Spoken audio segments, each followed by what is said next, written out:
Hi, I'm Sue Stockdale and welcome to the Access to Inspiration podcast, the show with a social mission to help you be inspired by people who may be unlike you. I'm delighted that we're kicking off Series 11 with episode 80 already, and my guest today is Liz Benditt, a senior marketing executive with over 25 years of professional experience. And after enduring 4 different cancers over the course of 8 years, Liz decided to use her experience as both a marketer and a cancer patient to launch her website, the Balm Box. I hope you'll enjoy this conversation. I think Liz brings humour, positivity and practicality to it, describing to me how she and her family adapted to the unexpected situations they faced together. Welcome to the podcast, Liz. Thanks for having me. Today's conversation, I think, is going to be a combination of understanding a bit about your professional background and your personal experience. And as you tell your story, I'm sure our listener will understand why both of those things are relevant to our conversation. Maybe we can start with your professional experience, because I know you've got a background in marketing, Liz.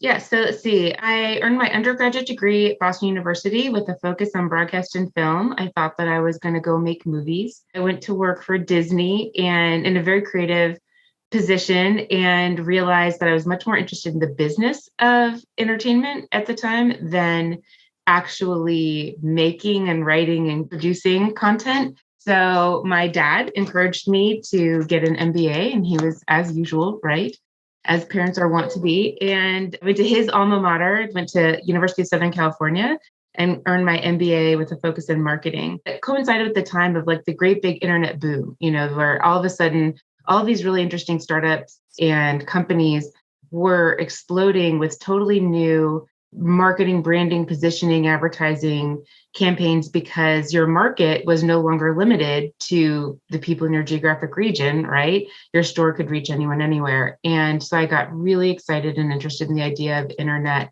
marketing, advertising, and started focusing my career in that direction, and has been going in that direction ever since. After getting my MBA at USC, I went to go work at Hallmark in Kansas City, which was a crazy, if anyone that's in the States knows, and you're in Los Angeles and you take a job in the middle of the country, people are like, wait, what? Why? And it was because my mom was sick. My mom had breast cancer and I wanted to be closer to her. And Hallmark was recruiting. It was sort of like the moons aligning. And I never in a million years thought that I would actually stay in Kansas City. But then I met my husband and we bought a house and we got married and had some kids. And now I realize that, my quality of life here in the Midwest is really, really fantastic. And I'm really grateful that we ended up relocating here. So I worked at Hallmark in a whole variety of positions. I ended up working at Bluetooth for a bit. I think I was employee number 3, which was kind of cool. I had to learn how to make my own coffee. Like there wasn't an admin to do that. I traveled all over when I was working for Bluetooth, which was fantastic. Got my very first business trip to Japan as a result of that, working with interpreters. It was such a good experience. Exhausting, never saw my husband, realized I wanted to have a family. At some point thought, gosh, I got to see my husband to have a family and want to see those kids. And so realized I needed a job with a little less travel, and especially international travel. And so I moved to work at Barkley, which is an independently owned advertising agency here in the Midwest. And then that kind of led me down a career of different positions and different marketing leadership roles. And that eventually takes me to, I would say, 2017. I was vice president of marketing at a commercial manufacturing company. And that was my 4th cancer diagnosis, which we'll come back to and circle around to. I had breast cancer and kind of started to have this epiphany that there's got to be something more. Like this is not all that it's going to be. I want to do something different. And that's when I thought, I've struggled so much with my health, which we'll come back to.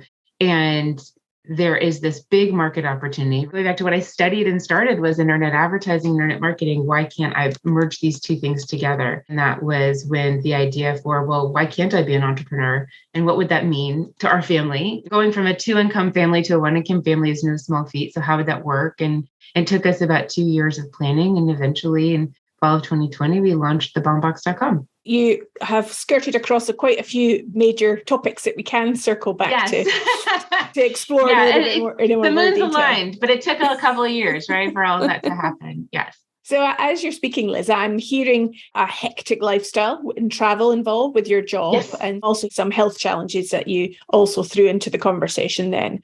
So tell us a bit about what happened of business. Yeah. So we'll go back to 2009. I was VP of marketing at a commercial finance company. And my weekend time was very precious to me because that was family time. At the time, my daughter was almost 3 and my son was a baby. He was 1. And I was at the pool and with my parents and my son, when those 1-year-olds decide that they're just tuckered out and they got to take a nap.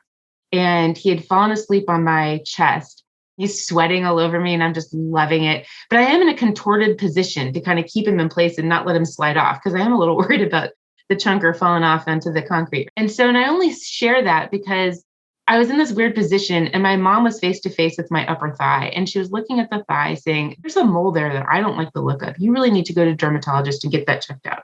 And I, like any 30-something, blew my mom off. I don't have time to go to a dermatologist. Whatever. I'm not dealing with you. And she was so persistent. She kept emailing and texting and calling me about going to the dermatologist about this mole because she did not like the look of the mole on my leg. And finally, just to get her to just shut up, I went to her stinking dermatologist and it turns out that it was melanoma skin cancer. So many, many skin cancers are not at all scary. You just get them nipped and tucked and whatever. But melanoma is a very fast moving cancer. And it was very crazy because here I am, I'm an executive. I work 60, 70 hours a week. My free time is very limited. Everything is highly scheduled. We have an incredible nanny who is the one that kind of throws all these balls in the air and keeps things happening. And now I have to stop everything and get it taken care of. And it was so crazy. The doctor called and said, look, I got to tell you, you have melanoma. I'm going to make an appointment with the surgeon for you to do a pre-op appointment. I don't care what is on your schedule. You need to go. It was this sense of urgency that was very startling. And so I got that call on a Tuesday, and by Friday, I was having surgery. And anyone that's gone through any other surgery will know that that's bananas fast. That just really, really warp speed. And so to have your whole life turned upside down in the space of 4 days was crazy. And what they said was, look, if the cancer has spread, you have maybe a year to live. And if it hasn't spread, no big deal. Just wear more sunscreen. Those are the choices. It's pretty extreme. And so luckily the cancer hadn't spread. We got it soon enough. And I became obsessed with sun hats and sunscreen. And my poor children look like mummies when they go to the beach because I made them wear long sleeve swim shirts and hats and everything. So yeah, it was supposed to just be something you kind of get over and move on with. And it was very surreal. And 11 months later, out of the blue, same scenario. My kids are 1, 2, and 4. I went to go get a regular mammogram, and it turned out that they saw some abnormality. And as a result of abnormality, went to the doctor. And when you go to the doctor and they're looking at your boobies, then her fingers start checking up into my neck, and I'm like, well, the boob's a little lower. What's going on? And it turns out that she saw a lump in my neck that I hadn't felt or noticed. And it turned out that was thyroid cancer. So 11 months after having been diagnosed with melanoma, I was diagnosed with thyroid cancer. And so I was like, okay, so do I have my surgery in the next 4 days? And they're like, well, here are all these pre-op labs that we want you to do. We want to do these tests and all this stuff. And so schedule your surgery for the next 6 to 8 weeks. And I felt this panic, I have cancer in my body. We got to get it out. Where's the sense of urgency? And it turns out it's not a very fast moving cancer and we have time. And in that moment, the lead up to that surgery, I was very stressed. I just wanted to get the cancer out.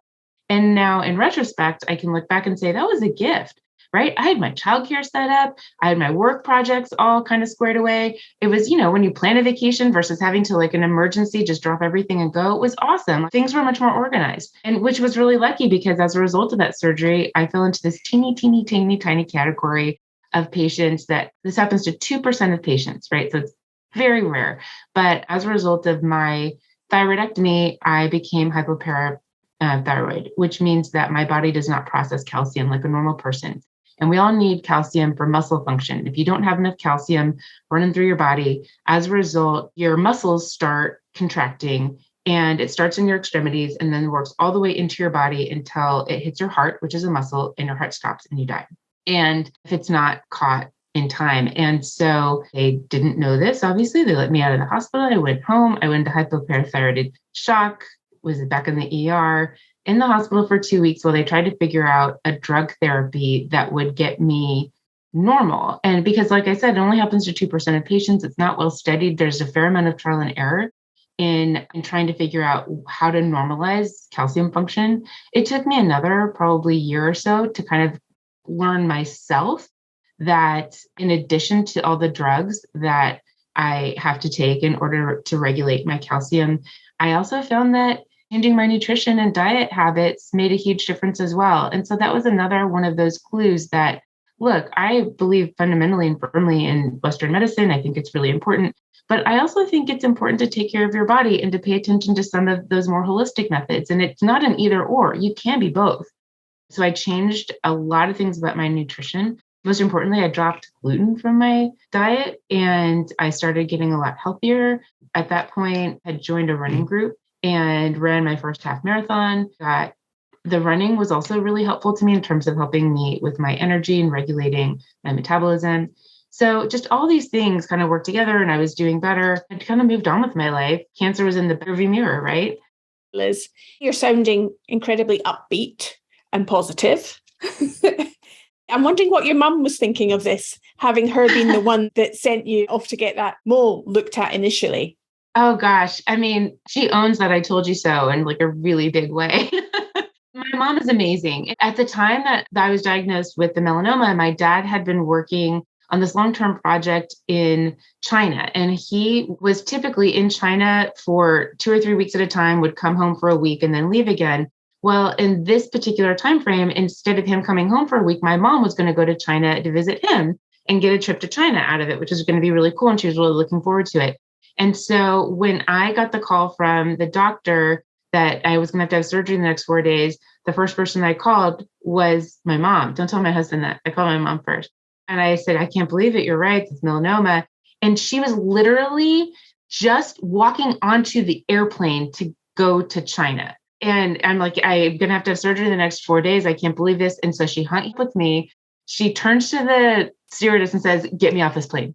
And she, I mean, to this day, like I get teary thinking about like, this is post 9/11. It's not like you could easily get off a plane. I don't know what she said or did because she's incredible, right? But she got herself off that plane and she was with us. And it was amazing because we were in a mild state of panic that whole week. Like my husband thinking about, what would it be like to have to raise 2 babies without his wife? It was very scary. And the beauty of, I think, that weekend also and being with a 2-year-old and a 1-year-old is, man, those little boogers are need machines. They need naps and snacks and stories and baths. And I think that like the distraction of caring for 2 littles in the middle of this, just waiting 3 days for the biopsy results to come back to find out whether or not the cancer had spread was incredibly helpful. And my mom was with us all weekend. And I think she was sort of the adult in the room, just it was going to be fine. She wasn't worried. And I think that was, you learn from that.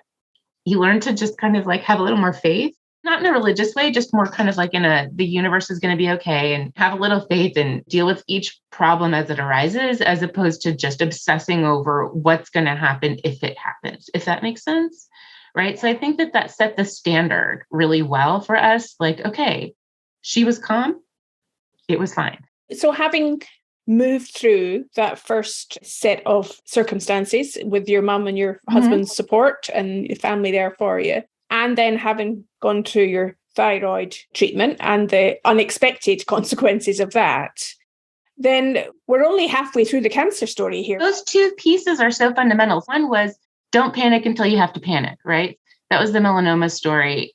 And also keep busy, right? Staying busy through that whole thing, just childcare, work. I had 4 days to let go of long-term projects and working out what was going to happen and trying to kind of keep my staff in line and making sure my monthly report still got to the CEO. I just had stuff happening that was a distraction from panicking over whether or not I was going to die. And I do think there's a lesson there, right? Like there's some value to staying busy. I think that was for me mentally very, very helpful, being involved in the minutia of life, right?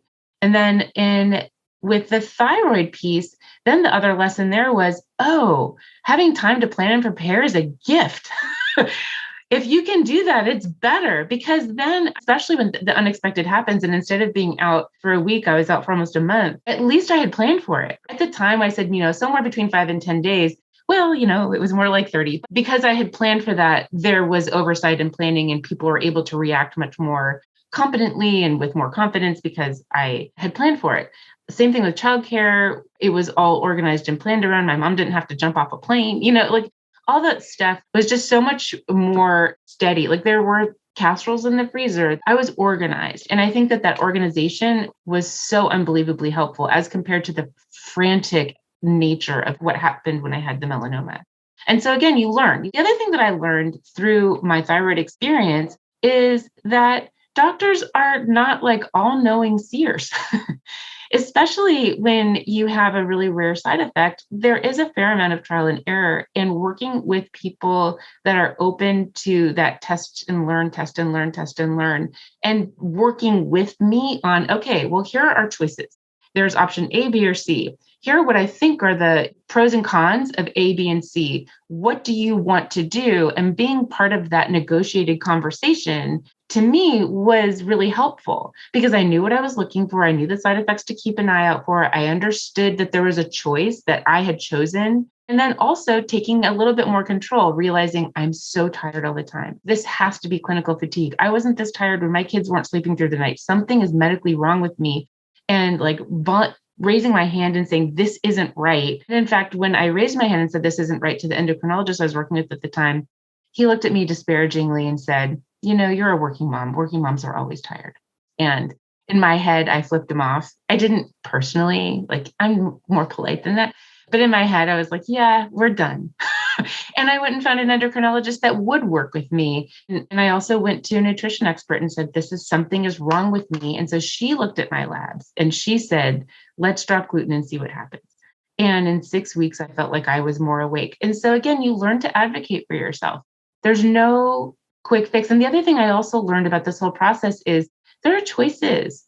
There are lots and lots of choices in your treatment plan. There's not this protocol that is pre-prescribed. It's not like the Choose Your Own Adventure book, right? Where they say, okay, well, if you choose to go down door number 1, then here are the 7 different treatments that you're going to get. It's this constant working with seeing what's going to work, what's not. Science is not as absolute, I think, as we'd all like to think it is. And that was a big learning. I'm hearing that the kind of practical nature of your thinking, the practicalities of having the casseroles in the freezer, the kids organized, the projects put to bed or delegated to others. And one of the challenges for any of us is when we're going into the unknown is how we manage the emotional aspect of it. And I'm imagining there can be time where you do go to the dark place. How did you manage your emotional state during these times of uncertainty? I guess I took that note from my mom. I just didn't accept it, right? I didn't accept the fact that I was going to die. No one said I was. They said there was a chance I could. So it didn't accept that reality. I just focused on, okay, well, here are all the things that I can do to ensure I live. So let's focus on that. I don't know. I learned that right through the melanoma. You choose what to focus on. And I chose to focus on living versus dying. And also, again, through melanoma, it's incredibly helpful to have 2 toddlers that are just mommy, mommy, mommy, mommy. And you've got your reason right there. I'm going to live. Yeah. It's not a choice. I'm not dying. Yeah. I'm choosing to live. And I think that even in the most dire circumstances, choosing to focus on living is more productive. What happened next then? You had 2 other different cancers after the second one. Is that right? Yeah. So the third cancer happened in 2015. So I had a nice little 5-year break there. 2015, I now was besties with my dermatologist who look at every inch of your body and look for little abnormalities. It's humiliating and awful, and it's super important, and you should do it. And she didn't like this little nudge on my nose. And so she thought, let's take a look at that. And she took it off, and it turned out that it was basal cell skin cancer. So the good news is basal is not melanoma. It's not as fast moving. You have time. The downside was the section that they were going to need to take was going to be rather large. And so the question becomes, from a plastic standpoint, how do you close the gap in this big hole in your nose? This is when I start to apply my learning, and I get a referral to a plastic surgeon that's part of the same practice. And he says, okay, well, standard of care here is we're going to cut, and I'm going to take your finger to the bridge of your nose, and we're going to create a cut all the way from the bridge of your nose down through your smile line, all the way down to your chin. And then we're going to rearrange the skin so that it covers the nose and just pull it forward. And then you'll have a scar that goes from your nose down your face, down to your chin. And I was like, so I'm going to be scarred for the rest of my life for this non-invasive cancer? Like, really? Is there no other choice? He's like, no. I was like, well, I'll give you a call. And so I went and spoke with other plastic surgeons. And it turns out that there was an alternative surgery, and it was much more complicated. And, in the US, we have a terrible healthcare system. I will be the first to complain about it. But so it was a much bigger deal to get the health insurance company to pay for it, because it's a 3-part surgery as opposed to a 1-part simple surgery. But in this 3-part surgery, they go in and remove the cancer from the nose. And then he did this crazy thing where they cut along the shadow line of the nose. So I do actually have a scar, but you can almost not see it because it's so well hidden. And then, when you get a chicken and you're inserting the herbs into between the skin and the meat, that's what they did to my face. And I was awake for it. I don't recommend that. It was so weird. But they stretched out the skin. And then they did this weird, gross cover thing that got stitched onto my face. And then for a week, I hung out and they waited for the skin to just relax. And then you go back and they stitch it up. And as a result, you have a much less disfigured face. So again, I learned right through all of that crazy with my thyroid cancer in particular, and also with the melanoma, hey, I have time. This isn't fast moving. Let's just take a breath and see what the choices are. Let's interview doctors and see if anyone has a better alternative. If all 3 people say, yeah, sorry, you got to live with the great big scar on your face, I would live with the scar on my face. But I can't hurt to ask and to see what the choices are. And I took my time and I found a phenomenal plastic surgeon. And then we chose a date that worked for my schedule. So I planned my son's birthday party and we did that. And then I had my surgery. So it didn't have to be so disruptive. And again, I could choose when to do things based on when it was convenient for my personal life, my professional life. And I have a much better outcome as a result. So it was much less stressful. So in light of the experiences that you've had with these 3 cancers, have you made any changes to the way that you work in your professional life? I do think that if you go back to the first couple, I really had to delegate. I had to let go. And I think that was such a good lesson, especially for a new manager when you're in your early 30s and managing departments. It's new. It was the first time I was really I had that much leadership responsibility. And it was really good. I had to let go. I had to delegate, and things went okay. And so I learned to delegate, right? And I learned to ask for help, and I learned to delegate early as a manager. And I think that has been foundational, to my overall professional life. And I think that makes me a better leader and manager. And does that apply also, if you like, with your family and in your personal life, the ability to let go, to come in and support too? Absolutely. My kids have had such a unique experience growing up, right, with a mom that is sometimes really sick. And I think it's taught them to be a lot more compassionate, understanding that sometimes people are going through trauma that you can't see. I think that is such an unbelievably valuable lesson. When you experience it yourself, you're so much more, I think, empathetic as a result. And I see that empathy in them, and it makes me very proud. They also have learned to be more responsible. Sometimes mom can't make dinner. I'm just too tired. And they will make pancakes for dinner or order a pizza, or it's eggs and toast night. We call in our house sometimes is forage night. It's every man for himself, figure it out. There's food in the fridge. And we started that when they were young. I mean, I want to say maybe when they were 8 and 10, that kind of idea that maybe they need to help pitch in because things were in a weird space right now and it's not business as usual. And also, right as a mother, has showed me what my kids can do. Hey, 8-year-olds can make scrambled eggs. It's okay. They're a little runny. It's edible. It's all fine. So things like that, I think, have been really helpful to us as a family and strengthened us as a family.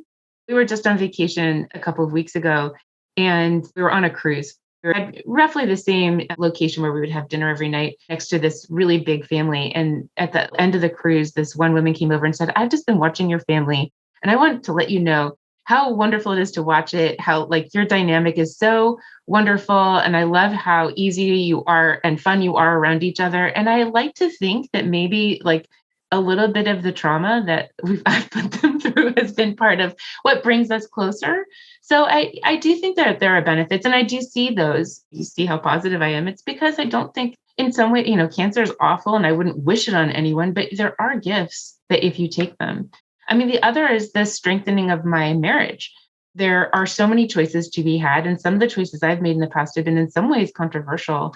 And my husband has just been so supportive and my number one cheerleader and my biggest fan. And knowing like when you have that pressure cooker situation and having experienced being able to rely on your partner like that, it's a gift. Then I know that he's there. I think that those are all the little things. It's not any one thing, right? It's all these little things that you put together that kind of create that foundation for me as both a professional and in my personal life. So what happened about the breast cancer? I got diagnosed with breast cancer in 2017. And the learnings on that were incredible because now I have this chance. I've had these 3 experiences. So instead of being told you have breast cancer and panicking, I'm told you have breast cancer. And I say, okay, well, what are my treatment options? What do I want to do? Let's take a breath and decide. Let's interview doctors. And I realize now how unique that is. Most women immediately they hear they have cancer and their initial knee-jerk reaction is get it out, get it out, get it out. And so they just jump into whatever the first treatment plan is that's presented to them, which may or may not be a good choice for them. Women are so panicked by the idea that they have the big C that they go and jump into sometimes the most extreme treatment plans. And I think that's the other element of our Western medicine. There have not been great strides in curing cancer in the past 25 years, but there have been wonderful strides in lengthening cancer patients' long-term life. Now you're going to have to get into the esoteric question of what is life? What is quality of life? Because there are lots and lots of medications and treatments out there that will extend your life or reduce your odds of recurrence, but they're pretty miserable and they leave a lot of lasting effects. And having a moment to choose what is the right choice for you, to me, is so important. And I don't see enough patients take that beat and make those choices. What I see them do is jumping full force into get it out, get it out, get it out.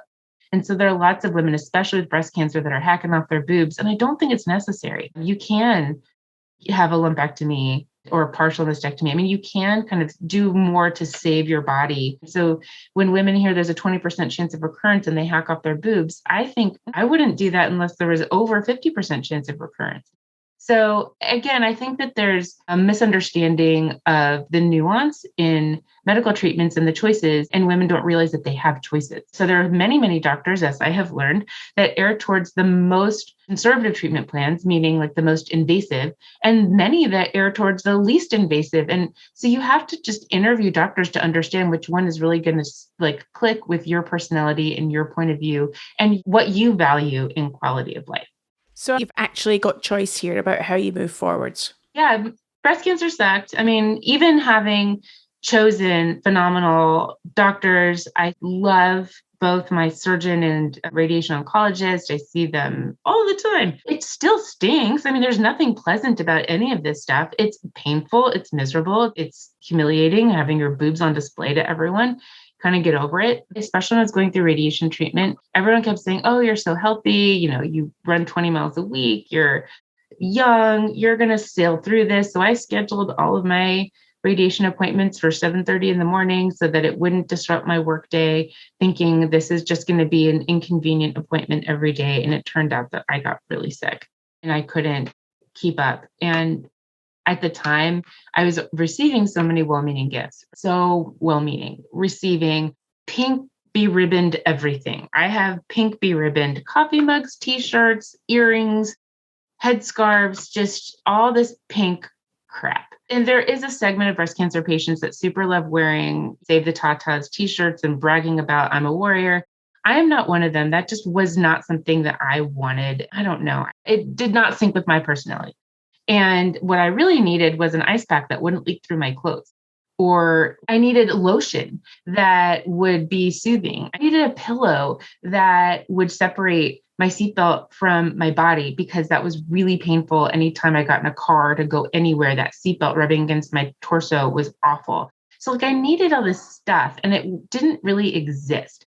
And what I was getting was all this, for lack of a better word, pink crap. And I kept thinking, where is the website that's selling all this stuff? Where's radiationrelief.com? Where is thoughtfulbreastcancergifts.com? And it didn't exist. Not all of the gifts were all this garbage. And so if you are on Google and you're searching for this stuff, the number one things you're going to see are this boxes filled with inspirational poetry and magnets. And really what I wanted was a freaking pillow, and it didn't exist. And that was so frustrating to me. And so then that was the aha moment, like, oh, maybe I should do that. Yeah, the marketer in me is like, oh, wait, that's a really good idea. And so then I spent the next 2 years really kind of thinking about what that would be. Business model itself iterated a number of times. But back in 2020, remember, 2-income family, it took us some time to think about financially how we were going to live on one income. And two things happened. One, I was invited to be an adjunct professor at University of Kansas Business School, which is a wonderful part-time job. I love the students, and working in the university setting is great, but it's also part-time. So it gave me a lot more time to work on launching the business. So the first thing I did as a marketer was I created a survey that I sent out to everyone that had ever sent me an email. I just sent it to everyone. And I said, hey, and could you answer the survey and share it with everyone that you know, because I would really love your feedback. There's no incentive other than just, hey, could you help me out?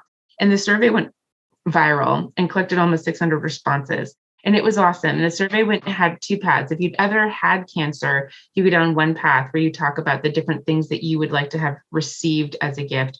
And if you ever had purchased something for someone that had cancer, what did you buy? And kind of went down that path.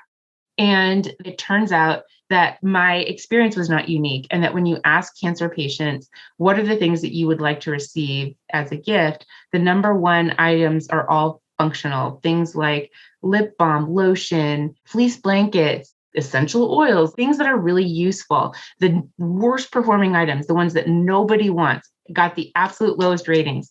Kicking cancer tote bags, kicking cancer coffee mugs, worry stones, poetry books. And you ask people, what are you buying people? Flowers and food. That's what they're getting, is a lot of flowers and food. So they want people to know they're thinking about them. They're spending thousands upon thousands of dollars on stuff that's nice to receive, but not terribly useful. And I thought, oh, okay, I can bridge those two things, right? That's the market opportunity. And that was how the Balm box, BALMBOX, was born. It was 10 years in process and a lot of experience. It's amazing how something as potentially life-threatening as cancer, you're describing it as if it's like a great learning opportunity. And that, with your business experience, lo and behold, then you have a website and a market opportunity. And with such an upbeat, positive perspective about how your experience can help other people. Well, I mean, what are the choices? I think the other thing that we haven't talked about, but like in terms of my whole background and upbringing, one thing that's unique about my history is my grandparents are Holocaust survivors. They met in hiding in World War II. And at the time, my grandmother was married and had a son.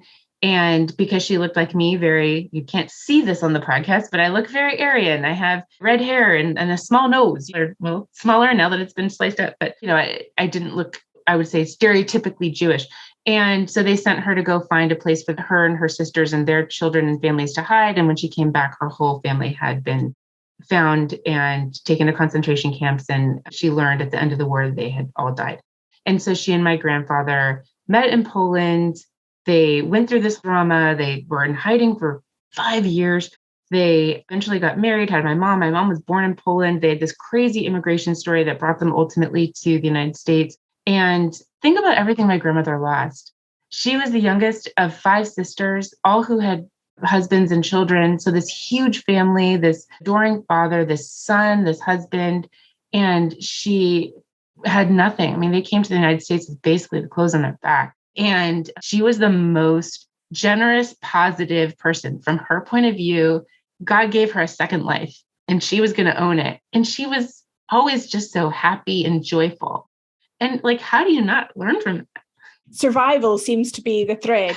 that's running through the family and doing it with a smile on your face and in an upbeat fashion. I'm energized by listening to what you have to say, Liz. Thank you.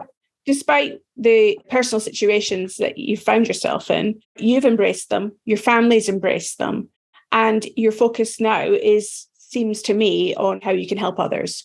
So it's not just on yourself, it's about how you then pay that forward to other people. I'd like to.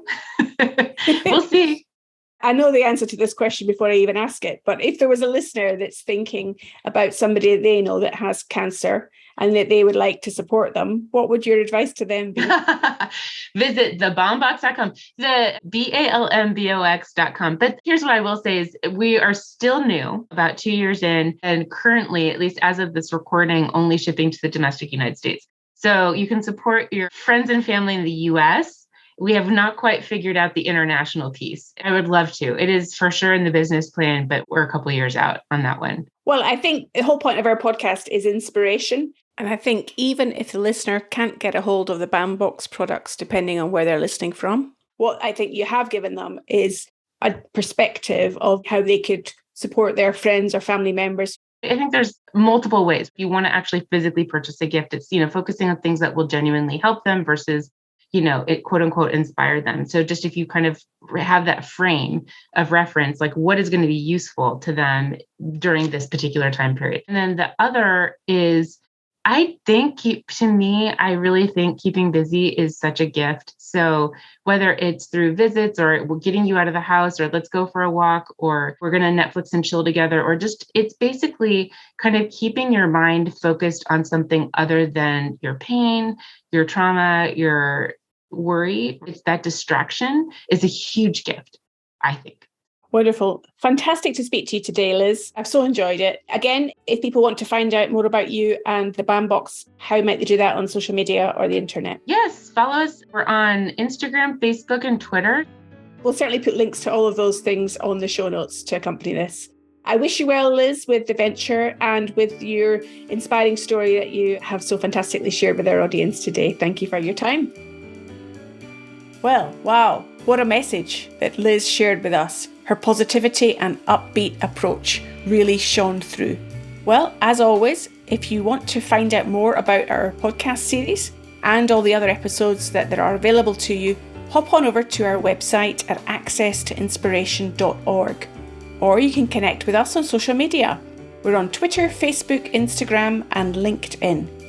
Next week, I'll be talking to Abigail Griebelbauer, who is a book author who is writing children's books that feature characters with dyslexia and ADHD. I hope you can join us then.